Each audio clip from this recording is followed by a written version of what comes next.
ধন্যবাদ কবিতা ও আরাফাতকে। সুপ্রিয় দর্শক ও শ্রোতাবৃন্দ, প্রথমেই জানাই আমি মোহাম্মদ ইয়াসিন মোল্লা, বিজ্ঞান বিভাগ নবীন শিক্ষার্থী। নাটকটির নাম সাহেব ও মোসাহেব।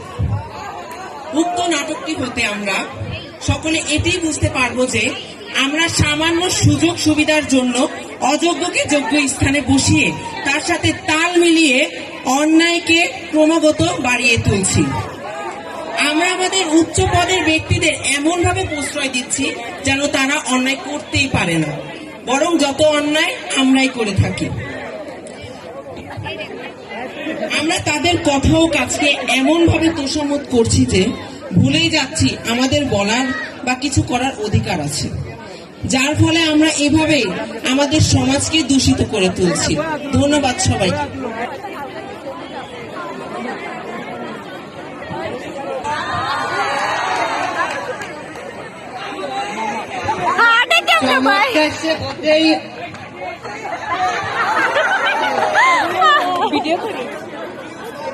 চমৎকার সে হতেই হবে যে হুজুরের মতো চমৎকার।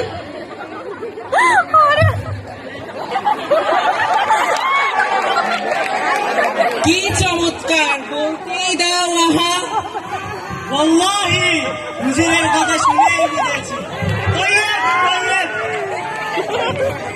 কথাটা কি জানো?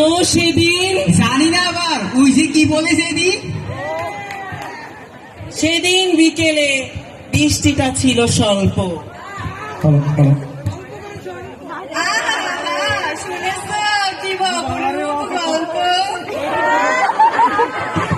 আরে বলো, আগে বলতেই দাও গোড়াটা।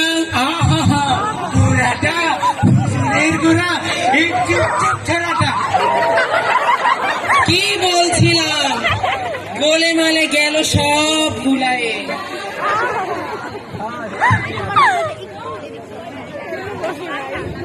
হুজুরের মাথা যে গুলাতেই হবে, দিব না কি অস্ত গুলাইয়ে?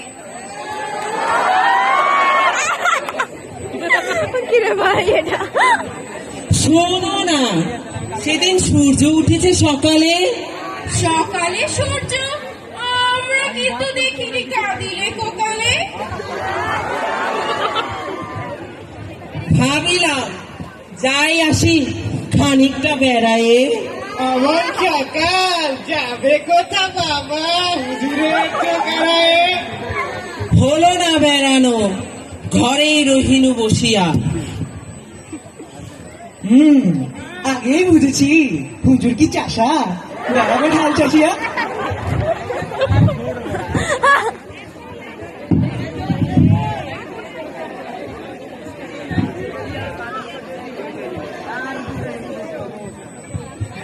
বসিয়া বসিয়া পড়িয়াছি কখন ঝিমায়ে। এই চুপ সব, শ্রীমান টাকা পর ডাক নিমায় নিমায়।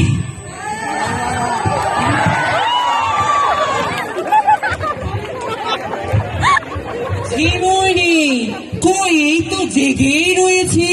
হুজুর জেগেই রয়েছেন, তা আগেই সবারে কয়েছি।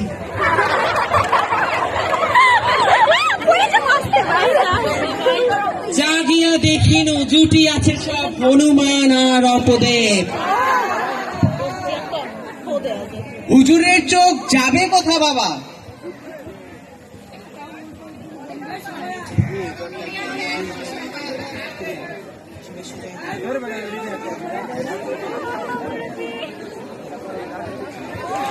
ধন্যবাদ সবাইকে।